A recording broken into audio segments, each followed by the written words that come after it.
Selamat datang kembali di segmen Fundamental Pandit bersama saya Reza, Equity Analyst dari CNBC Indonesia Research. Sore hari ini kita akan membahas sebuah emiten yang bergerak di bidang perkapalan atau pengangkutan minyak menggunakan kapal OSP. Perusahaan ini bergerak telah berdiri sejak tahun 1995 dan IPO pada tahun 2013. Namun saat ini saham dari LIT atau PT Logindo Samudra Makmur berada di harga Rp50 per saham. Sehingga mampukah bangkit dari kubur saham LIT? Langsung saja kita saksikan bagaimana prospek kinerja dari saham LIT ke depannya. Nah, kalau kita lihat pada awal perusahaan IPO 2013 sempat mengalami lonjakan harga sahamnya yang disebabkan juga oleh kinerja perusahaan yang mengalami peningkatan cukup signifikan. Hal ini menyebabkan saham dari LIT mencapai harga tertinggi sepanjang masanya atau all time high pada harga kisaran di Rp1.200 per sahamnya. Namun seiring jalannya waktu dan juga emang sudah sewajarnya biasanya perusahaan yang IPO mengalami lonjakan harga yang cukup signifikan, emiten ini mengalami penurunan harga juga yang cukup signifikan seiring dengan industri minyak yang juga mulai menunjukkan adanya perlambatan kinerja dan juga harga minyak yang di bawah dalam waktu cukup panjang menyebabkan kinerja dari saham LIT pun menyesuaikan dengan kinerja perusahaannya. Sehingga saham LIT anjlok hingga 95% lebih dari tahun ke tahun hingga sempat tidur di harga Rp50 per sahamnya untuk jangka waktu yang cukup panjang. Namun dengan adanya inflasi ketika terjadi pandemi COVID-19 yang menyebabkan harga dari minyak itu mengalami lonjakan, ini menyebabkan saham LIT sempat bangun dari kuburnya pada sekitar akhir tahun 2022 hingga menyentuh harga Rp100 per saham. Nah, mungkinkah saham LIT kembali bangun dari kuburnya? Langsung saja kita pelajari bagaimana bisnis dari saham LIT ini lebih detail pada slide selanjutnya. Nah, kalau kita perhatikan secara kinerja finansial, perusahaan ini menunjukkan pada awal-awal tahun pertumbuhan kinerja yang cukup signifikan pada awal perusahaan IPO yang disebabkan juga oleh saat itu harga oil berada di tingkat yang cukup tinggi, berada di kisaran 70 hingga 110 sampai 110 per barelnya. Nah, dengan tingginya harga minyak saat itu menyebabkan kinerja dari perusahaan pengangkutan minyak atau perkapalan LIT ini mengalami pertumbuhan kinerja dari sisi kontrak perkapalannya sehingga secara pendapatan hingga bottom line perusahaan itu menunjukkan adanya pertumbuhan kinerja.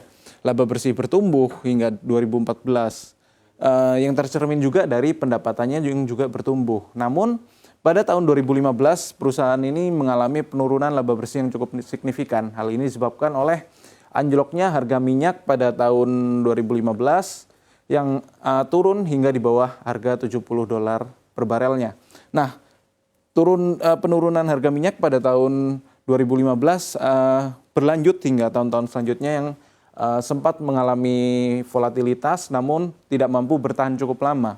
Sehingga ini mengindikasikan bahwa salah satu faktor perusahaan perkapalan untuk dapat menunjukkan kinerja yang cukup positif untuk jangka panjang khususnya dari sisi laba bersih itu memerlukan bahwa perusahaan perkapalan harus secara makro atau dari sisi industrinya mengalami kinerja yang baik juga, misalnya dengan harga minyak yang dapat bertahan cukup lama seperti tahun ketika oil boom pada tahun 2012 hingga tahun 2014 kemarin.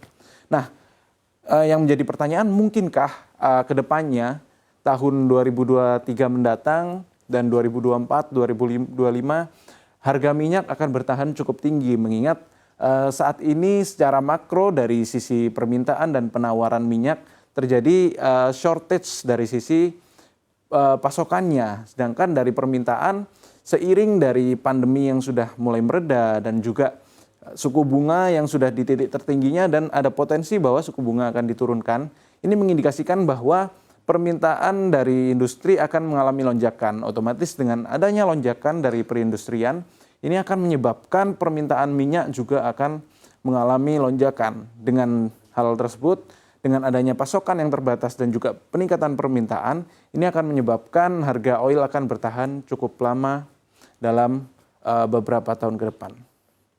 Nah, kita akan lanjutkan pembahasan lebih detail pada slide selanjutnya.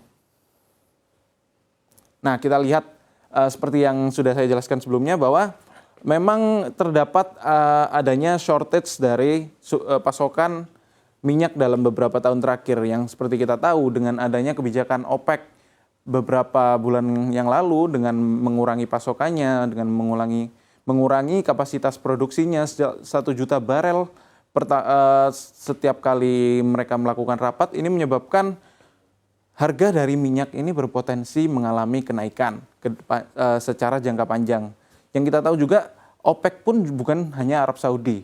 OPEC juga terdapat beberapa negara lainnya yang merupakan kartel dari perminyakan perusahaan-perusahaan minyak dunia yang bersatu dalam satu organisasi minyak. Sehingga dengan adanya pemangkasan dan ajakan dari Arab Saudi untuk mengajak negara-negara produsen dari minyak untuk mengurangi kapasitas produksinya, ini akan menyebabkan harga minyak itu akan berpotensi untuk mengalami harga tinggi untuk jangka waktu yang lama. Sebab kita tahu beberapa tahun sebelumnya ini terjadi keputusan Paris Agreement yang menyebabkan adanya transisi dari awalnya menggunakan bahan bakar fosil, dunia sekarang sudah berfokus untuk menggunakan energi terbarukan. Sehingga perjanjian tersebut menyebabkan adanya underinvestment pada sektor komoditas yang bergerak di bidang bahan bakar fosil yang masih dianggap kotor dan juga tidak terbarukan. Oleh sebab itu, dengan adanya potensi underinvestment ini, perbaikan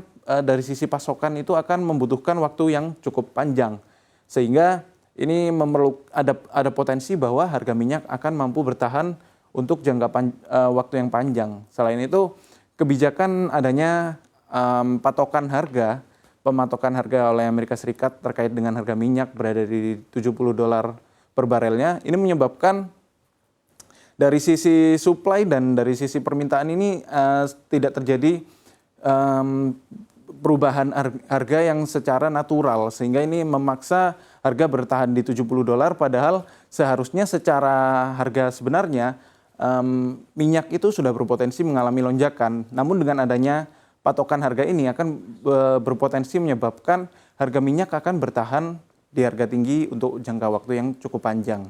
Selain itu, dengan potensi adanya reopening dari China seiring dengan pandemi yang sudah mulai mereda, ini akan menyebabkan permintaan dari Asia dan juga dari China, dari sisi industrinya itu akan bergerak cepat, sangat cepat, mengingat bahwa kemarin ketika pandemi dan juga ada kebijakan untuk lockdown pada awal 2023 lalu, menyebabkan perindustrian mengalami perlambatan. Namun saat ini, pemerintah Cina juga sudah menekankan kebijakan terkait dengan pemangkasan suku bunga yang menyebabkan potensi perindustrian akan bergeliat kembali. Sehingga ini akan menjadi potensi sektor perminyakan dan juga harga minyak akan mengalami rebound untuk jangka waktu yang panjang seiring dengan permintaan dari Asia dan China khususnya yang mengalami pertumbuhan signifikan. Ya, kita lanjutkan. Bagaimana dampak dari harga minyak tinggi terhadap kinerja segmen usaha dari perkapalan lead. Nah, kita lihat bahwa di sini memang terdapat beberapa dari segmen pendapatan perkapalan yang memiliki kinerja cukup signifikan untuk perusahaan perkapalan. Nah, kita lihat di sini terdapat beberapa tipe kapal yang memang signifikan kinerjanya terhadap pendapatan perseroan. Kalau kita lihat ini pada tahun 2014, pendapatan yang cukup signifikan berasal dari pendapatan kapal tipe AHTS DP2. Nah, pendapatan ini menyebabkan laba bersih pada tahun 2014, perusahaan itu membukukan kinerja yang luar biasa dengan laba bersih mencapai 220 miliar. Dan juga, nah kalau kita lihat di sini terdapat selisih antara pendapatan pada tahun 2014 dan 2022, sehingga sudah sewajarnya memang tahun 2014 bisa menyentuh harga 1.200, meskipun memang saat itu saham dari Lead baru saja melistingkan sahamnya di bursa.